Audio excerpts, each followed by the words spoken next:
हामी आफै उत्पादन गर्न सक्छौं है, हामी आफै उत्पादन गर्न सक्छौं। किनभने मरेको नेपाली छैन, बाँचिरहेको जिउँदो श्रमदाताहरूको देश हो यो।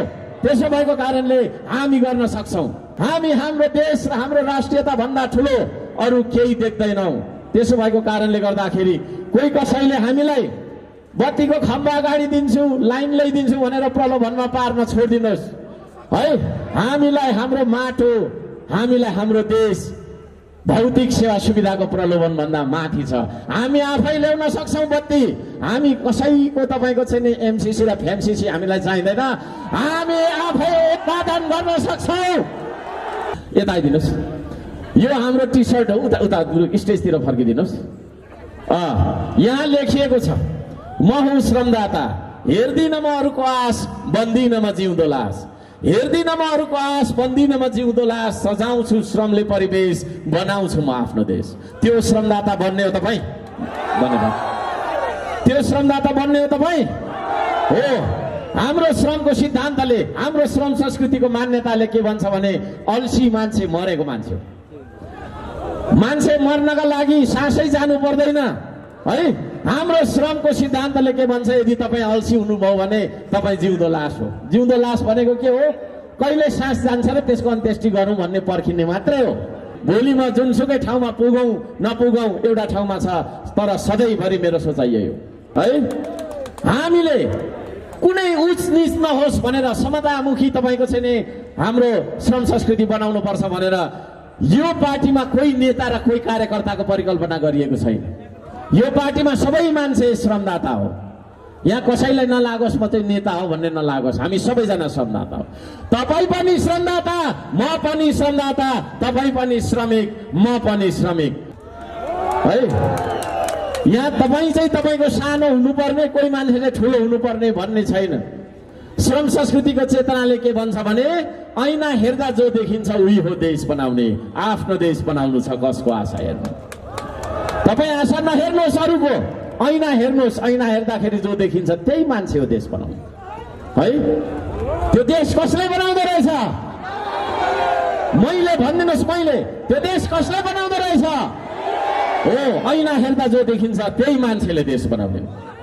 त्यसो भएको कारणले गर्दाखेरि यो नेता र कार्यकर्ता नभएको पार्टी, श्रमदातै श्रमदाता मात्रै भएको पार्टीमा तपाईँ पनि नयाँ श्रमदाता बन्नुहुन्छ? बन्नुहुन्छ? त्यसो गरिदिनुहोस् त, बन्नुहुन्छ? हो, यो जोस हुनुपर्छ, यो जोस हुनुपर्छ। मैले बारम्बार भन्दै आएको कुरा यहाँमा दोहोऱ्याउन चाहन्छु एकचोटि। हाम्रो प्रतिस्पर्धा न एमाले हो, न कांग्रेस हो, न माओवादी हो। माओवादी छैन भने होला, न कुनै पार्टी हो। हाम्रो प्रतिस्पर्धा भनेको चाइना र इन्डियासँग हुन्छ। केमा हुन्छ? विकासमा, अरू थोकमा होइन। विकासमा, श्रममा, उत्पादनमा, निर्माणमा, सुशासनमा हामी चाइनासँग टक्कर गर्छौं है। त्यो जोस छ तपाईको छातीमा, त्यो जोस छ। तपाईको पाखुरामा दम छ, तपाईको छातीभित्र यो देश छ। यदि त्यसो भने यो देश बन्दैन भन्ने कुरामा कुनै तपाईको छैन होइन। हामीले यो देश बन्दैन भन्ने कुरै भएन, यो देश बन्छ भन्ने कुरामा दुविधा रह्यो। आदरणीय दाजुभाइ दिदीबहिनीहरू, सम्पूर्ण तपाईको छैन भान्जा भान्जी र जेनजीहरू सबैजना यहाँ हामीलाई जे जति सुनिराख्नु भएको छ, यहाँहरू सबैजनालाई धन्यवाद दिन चाहन्छु। यो देशलाई दूरदर्शी नेताको खाँचो छ है। यो देशलाई दूरदर्शी नेताको खाँचो छ। आदरणीय दाजुभाइ दिदीबहिनीहरू, हामी सेवक होइन नेता चाहन्छौँ, नेतृत्व चाहन्छौँ। तपाईँ भोको हुँदाखेरि तपाईँलाई भात लिएर खुवाउने भनेको त्यो सेवक मात्रै हो। तर तपाईँ भोको हुँदाखेरि तपाईले आफै अन्न उत्पादन गरेर खाना सिकाउने मान्छे नेता हो। त्यो नेतृत्वको खाँचो छ तपाईलाई है। त्यसो भएको कारणले गर्दाखेरि म यस समाजलाई, यो नेपाली समाजलाई उठाउन चाहन्छु, जुरुक्कै तपाईको चाहिँ जगाउन चाहन्छु। अब हामी गरेर खानुपर्छ, मरेर जानु हुँदैन, मरेर जानु हुँदैन।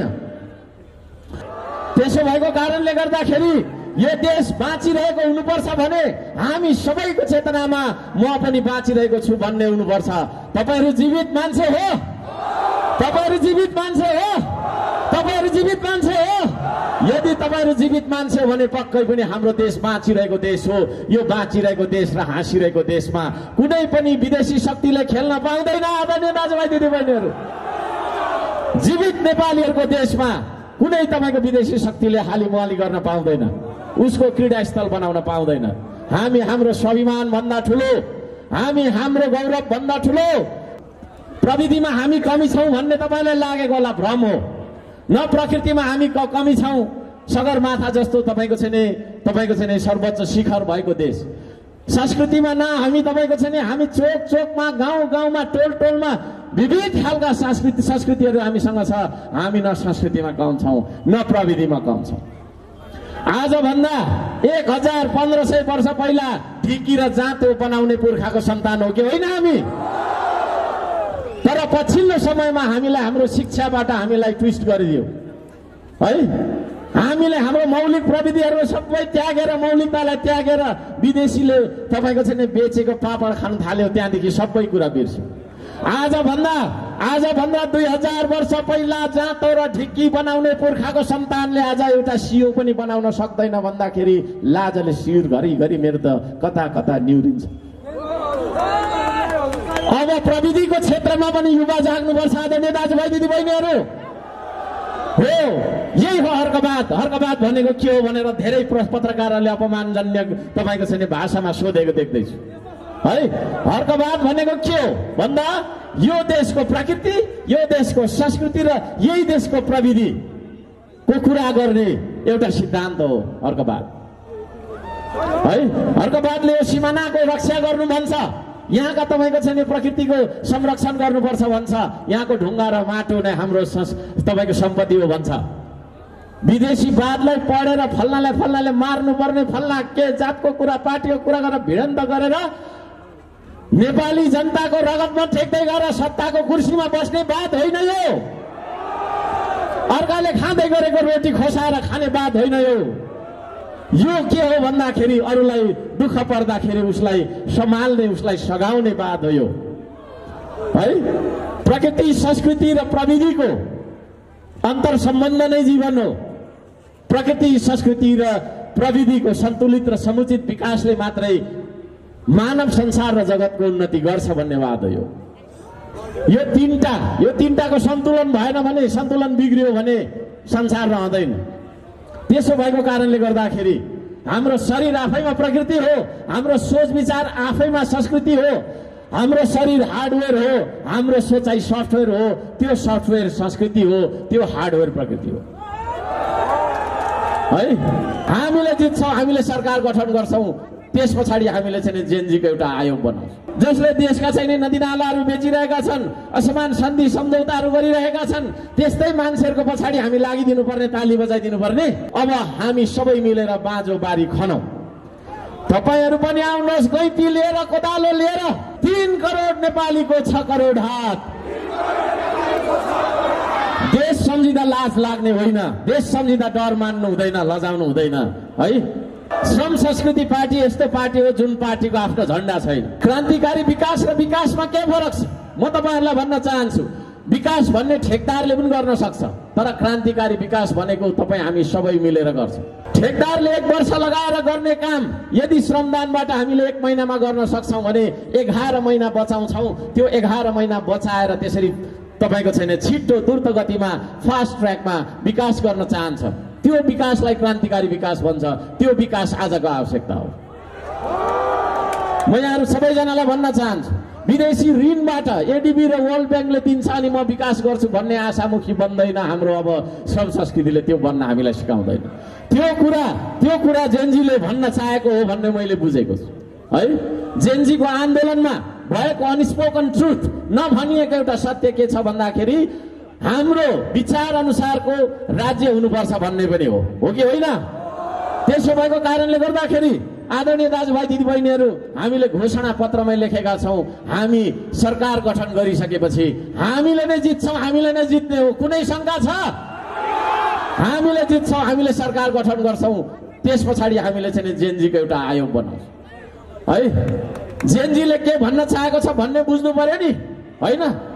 80 वर्ष पुगेको तपाईको चाहिँ मान्छेले, नेताले सोचेको कुरा र तपाईको चाहिँ हिजो अस्तिको बाल के तपाईको चाहिँ एउटा युवा पुस्ताले सोचेको कुरा मिल्छ? त्यसले गर्दाखेरि यो देशको नीति बनाउँदाखेरि जेनजीको स्पिरिटलाई जेनजीको चाहिँ नि सेन्टिमेन्टलाई, जेनजीको तपाईँको चाहिँ नि निड्सलाई, सबै कुरालाई चाहिँ नि आवश्यकता, चाहना र तपाईँको चाहिँ नि भावनालाई समेटेर यो देशको अग्रगामी छलाङ मार्ने गरीको नीतिहरू हामीले बनाउनुपर्छ। किनभने मैले आज जे सोचिरहेको छु, म भन्दा 20 वर्ष पछाडि जन्मेको बालकले, त्यो जेनजीले, त्यो युवाले मैले सोचेको लेभलमा सोचेको हुँदैन। He is thinking the next level है। त्यसले गर्दाखेरि त्यो खालको अग्रगामी कार्यक्रमहरू हामीले बनाउनु पर्छ। यो त केटाकेटी हो, मलाई पनि अघि कसले कुनचैले भन्दै थियो तपाईँको के अरे पत्रकारले अघि भर्खरको ठेट्ना छ, भर्खर सिक्दैछ भन्दै थियो अरे। त्यो होइन, त्यो होइन, त्यो तरिकाले जाँदैन है, त्यो तरिकाले जाँदैन। संसार कहाँदेखि कहाँ पुगिसकेको छ यो कुरा हेर्न जरुरी छ।